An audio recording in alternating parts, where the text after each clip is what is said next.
Friend, welcome to our channel competition era में। आज हम पढ़ेंगे GS practice paper second science special physics important 30 question. तो चलिए हम लोग स्टार्ट करते हैं। दाब को मापा जाता है तो दाब को बल एवं क्षेत्रफल से मापा जाता है। यहाँ पे दाब का मात्रक होता है बल बटे क्षेत्रफल। दाब बराबर क्या होता है हमारा? दाब बराबर होता है बल बटे क्षेत्रफल।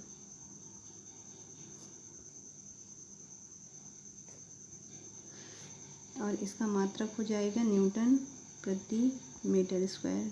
ठीक है फ्रेंड, नेक्स्ट क्वेश्चन में चलते हैं हम लोग।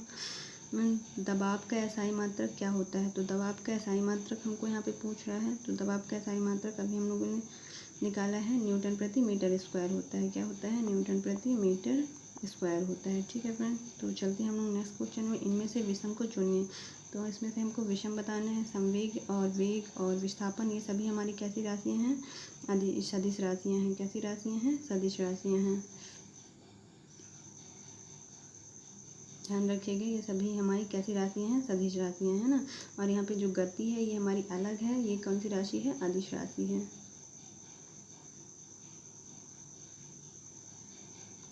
ठीक है फ्रेंड्स, नेक्स्ट क्वेश्चन में चलते हैं हम लोग। निम्न में से कौन सी एक वेक्टर मात्रा है? वेक्टर मात्रा यानी कि यहाँ से हमसे पूछा जा रहा है सदिश। तो सदिश राशि हमारी कौन सी है? यहाँ पे ये सदिश राशि है।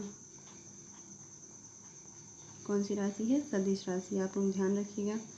चलिए हम लोग नेक्स्ट क्वेश्चन में चलते हैं। पानी का घनत्व क्या होता है? तो पानी का घनत्व यहाँ पे होता है 1000 किलोग्राम मीटर घन होता है। और यहाँ पे अगर हम लोग पारा की बात करें तो पारा का घनत्व यहाँ पे कितना हो जाता है? 13,600 किलोग्राम प्रति मीटर क्यूब होता है। ठीक है फ्रेंड्स, अगर हम यहाँ लोहे की बात करें तो लोहे का घनत्व जो होता है यहाँ पे हमारा 7800 किलोग्राम प्रति मीटर क्यूब होता है। ठीक है फ्रेंड्स, अगला क्वेश्चन हम लोग देखते हैं। चलिए, मेज़ पर रखी गई पुस्तक का ढेर के कारण हटता नहीं है। तो यहाँ पे राइट आंसर हमारा हो जाएगा जड़त। जड़त किसी वस्तु का वह गुण होता है जो अपनी स्थिति का विरोध करता है। यहाँ पे गुरुत्वाकर्षण जो होता है ये सर्वाधिक गुरुत्वाकर्षण होता है। इसे हम लोग जी से डिनोट करते हैं। जी बराबर होता है F/D/R² होता है। इसका फॉर्मूला होता है जी का, हम लोग पढ़ेंगे हम लोग क्या होता है। जी इक्वल टू इसका फॉर्मूला होता है 6.67 गुणे 10⁻⁻11। क्या होता है? 10⁻11 होता है। ठीक है फ्रेंड, और इसका मात्रक होता है जो होता है, इसका मात्रक क्या होता है फ्रेंड्स? तो इसका मात्रक होता है न्यूटन इंटू मीटर स्क्वायर प्रति जो होता है किलोग्राम स्क्वायर होता है। क्या होता है? प्रति किलोग्राम स्क्वायर होता है। ठीक है, तो हम लोग नेक्स्ट क्वेश्चन चलेंगे। चलती लिफ्ट में व्यक्ति के वजन पर क्या असर पड़ता है? तो चलती लिफ्ट में व्यक्ति का वजन घट या बढ़ जाता है। ठीक है फ्रेंड, अगर लिफ्ट समान वेग से ऊपर जा रही है तो व्यक्ति का भार बढ़ा हुआ प्रतीत होगा। कैसा प्रतीत होगा? बढ़ा हुआ। अगर लिफ्ट समान वेग से नीचे आ रही है तो उसका जो वेग होगा घटा हुआ, वजन घटा हुआ प्रतीत होगा। ठीक है फ्रेंड, तो अगला क्वेश्चन चलते हैं। एक अच्छा क्रिकेटर क्षेत्र रक्षक एक तेज गेंद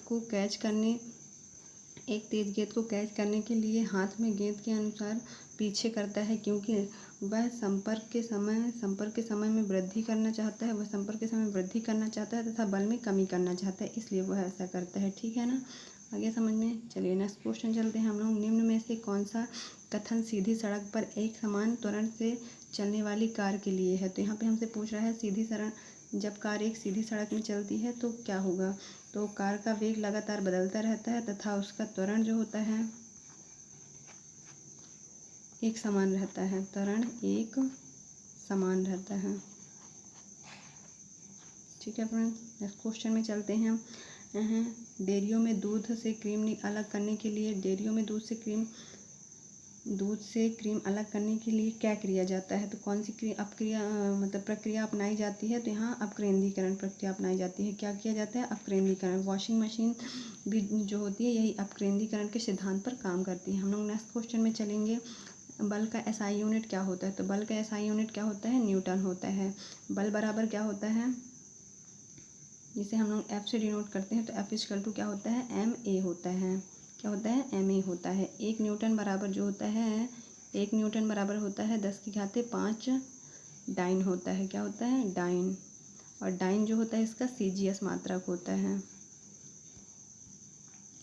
नेक्स्ट क्वेश्चन में चलते हैं हम लोग। जहाज़ों की गति के वृद्धि पर आधारित है, तो जहाज़ों की गति में वृद्धि किसके ऊपर आधारित होती है, तो ये आर्कमिडीज के सिद्धांत पर आधारित होते हैं। किसी भी वस्तु के पानी में तैरने से संबंधित होगा तो उसका संबंध आर्कमिडीज के नियम से होगा। ठीक है फ्रेंड्स, अगला क्वेश्चन हम लोग चलते हैं। ग्रहों के ग्रह पथों का आकार क्या होता है, ग्रहों के ग्रह पथों का आकार क्या होता है यहाँ पे पूछ रहा है, तो अंडाकार या इलेप्टिकल उसे हम लोग कहते हैं। ठीक है, नेक्स्ट क्वेश्चन में चलते हैं। सौरमंडल का हेलियोसेंट्रिक मॉडल सर्वप्रथम किसके द्वारा प्रस्तुत किया गया था, तो सौरमंडल का हेलियोसेंट्रिक मॉडल जो है निकोलस कॉपरनिकस के द्वारा सर्वप्रथम प्रस्तुत किया गया था। केपलर जो थे इन्होंने ग्रहों की गति का नियम दिया था।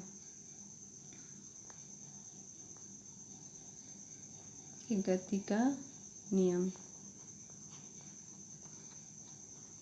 नेक्स्ट क्वेश्चन में चलते हैं हम लोग। एक वस्तु पर लगाए गए गुरुत्वाकर्षण बल को क्या कहा जाता है, तो एक वस्तु पर लगाए गए गुरुत्वाकर्षण बल को हम लोग वजन या भार कहते हैं। क्या कहते हैं हम लोग, इसी को हम लोग या भार भी कहते हैं। ठीक है फ्रेंड्स, तो ध्यान रखना। अभी गुरुत्वाकर्षण का हम लोग फॉर्मूला देख ही लिए हैं, क्या होता है ना। निम्न कारणों से किसके कारण बादल आकाश में तैरते रहते हैं, तो बादल पूछा जा रहा है, बादल किस कारण से आकाश में तैरते हैं, तो बादल किस कारण से आकाश में तैरते हैं, निम्न घनत्व के कारण। अगला क्वेश्चन है 0 डिग्री सेंटीग्रेड कितने डिग्री फ़ारेनहाइट के बराबर होता है। जो 0 डिग्री होता है हमारा, 0 डिग्री सेल्सियस होता है, वो हमारा 32 डिग्री फ़ारेनहाइट के बराबर होता है। ठीक है फ्रेंड्स, समझ में आ गया आपको। अगले क्वेश्चन में चलते हैं हम लोग। मानव शरीर का औसत तापमान कितना होता है, यहाँ तो मानव शरीर का औसत तापमान जो होता है 37 डिग्री सेल्सियस होता है। कितना होता है, 37 डिग्री सेल्सियस। या फ़ारेनहाइट में हम लोग देखें तो कितना होता है, 98.6 फ़ारेनहाइट होता है। कितना होता है, 98.6 फ़ारेनहाइट। ठीक है फ्रेंड्स, आगे चलते हैं नेक्स्ट क्वेश्चन में। परम शून्य ताप को दर्शाता है, परम शून्य ताप जो होता है किसको दर्शाता है, तो यहाँ पे हमारा राइट आंसर हो जाएगा 273 डिग्री सेल्सियस से कम ताप को दर्शाता है। नेक्स्ट क्वेश्चन में चलते हैं हम लोग। क्रायोजेनिक को दर्शाता है, तो क्रायोजेनिक किसको दर्शाता है, कम तापमान को दर्शाता है। ठीक है फ्रेंड्स, नेक्स्ट क्वेश्चन में चलते हैं। रेफ्रिजरेटर निम्न में से किस सिद्धांत पर कार्य करता है, तो रेफ्रिजरेटर जो हमारे यहाँ पे होता है वो वाष्पीकरण के सिद्धांत पर कार्य करता है। अगला क्वेश्चन है। पारंपरिक थर्मामीटर किस तत्व को प्राकृतिक रूप से अत्यंत जहरीला होता है का प्रयोग किया जाता है। यहाँ पे पूछा जा रहा है कि थर्मामीटर जो होता है उसमें हम लोग किस धातु का प्रयोग करते हैं, मरकरी धातु का। मरकरी का अयस्क होता है हमारा,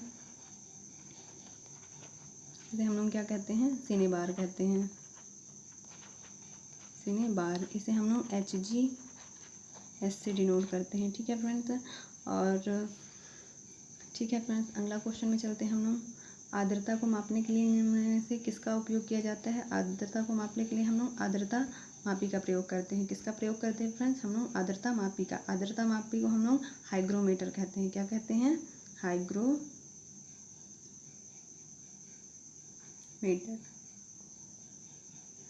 ये तरल मान होता है जो, इसे हम लोग हाइड्रोमीटर कहते हैं। क्या कहते हैं हम लोग, हाइड्रोमीटर।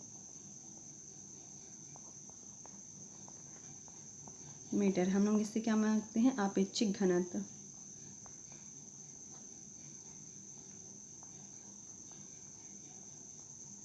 ठीक है फ्रेंड, नेक्स्ट क्वेश्चन में चलते हैं हम लोग। लगभग किस तापमान पर पानी का घनत्व सबसे अधिक होता है, तो यहाँ पे हमारा राइट आंसर हो जाएगा पानी का घनत्व 4 डिग्री सेल्सियस पर सबसे अधिक होता है। नेक्स्ट क्वेश्चन में चलते हैं। जब मानव शरीर के तापमान में शरीर के लगभग तापमान से लगभग 5.4 सेंटीग्रेड से 8 डिग्री फ़ारेनहाइट की कमी होती है तो इस स्थिति को रूप में जाना जाता है। यहाँ पे कहना चाह रहा है कि 5.4 फ़ारेनहाइट से 8 डिग्री फ़ारेनहाइट की जब कमी हो जाती है तो उसे हम लोग क्या कहते हैं तापमान के शरीर में, तो उसे हम लोग हाइपोथर्मिया कहते हैं। ये जब इतनी कमी हो जाती है तो हमारे शरीर में 35 डिग्री सेल्सियस ताप की कमी हो जाती है, ठीक है ना। तो हम लोग चलते हैं नेक्स्ट क्वेश्चन में। प्रकाश में निर्वात में प्रकाश की लगभग चाल किसके बराबर होती है। निर्वात में हमसे प्रकाश की चाल पूछा जा रहा है जो 3 × 10⁸ मीटर पर सेकंड के बराबर होती है। नेक्स्ट क्वेश्चन में हम लोग चलते हैं। प्रकाश एक साल में कितने किलोमीटर की यात्रा तय करता है। तो प्रकाश एक साल में 10 ट्रिलियन की यात्रा तय करता है। कितने ट्रिलियन की यात्रा, 10 ट्रिलियन की यात्रा। नेक्स्ट क्वेश्चन में हम लोग चलते हैं। किस सामग्री में रोशनी लाइट पारित हो सके तो क्या कहते हैं। जिससे लाइट गुजर जाती है उसे हम लोग क्या कहते हैं। तो उसे हम लोग ट्रांसपेरेंट कहते हैं। क्या कहते हैं, ट्रांसपेरेंट, या इसी को हम लोग पारदर्शी भी कहते हैं, ठीक है। तो नेक्स्ट क्वेश्चन में हम लोग चलते हैं। निम्न में से किस रंगीन प्रकाश की आवृत्ति सबसे कम होती है। तो यहाँ हमको राइट आंसर बताना है किसकी आवृत्ति सबसे कम होती है। तो वो होगा लाल प्रकाश की आवृत्ति क्या होती है, सबसे कम होती है। अगर हम देखें सबसे अधिक आवृत्ति किसकी होती है तो बैगनी प्रकाश की आवृत्ति सबसे अधिक होती है। हमारा राइट आंसर यहाँ पे क्या हो जाएगा, लाल हो जाएगा। इसकी आवृत्ति सबसे अधिक होती है, सबसे अधिक क्या होती है, आवृत्ति, ठीक है फ्रेंड। नेक्स्ट क्वेश्चन में चलते हैं। किस रंग का तरंगदैर्ध्य सबसे कम होता है। किस रंग का तरंगदैर्ध्य सबसे कम होता है। तो यहाँ पर पूछा जा रहा है वेव लेंथ जो होता है वो किसका कम होता है। तो यहाँ पे हमारा राइट आंसर हो जाएगा बैगनी। और तरंगदैर्ध्य सबसे ज़्यादा किसकी होती है तो लाल रंग के सबसे ज़्यादा,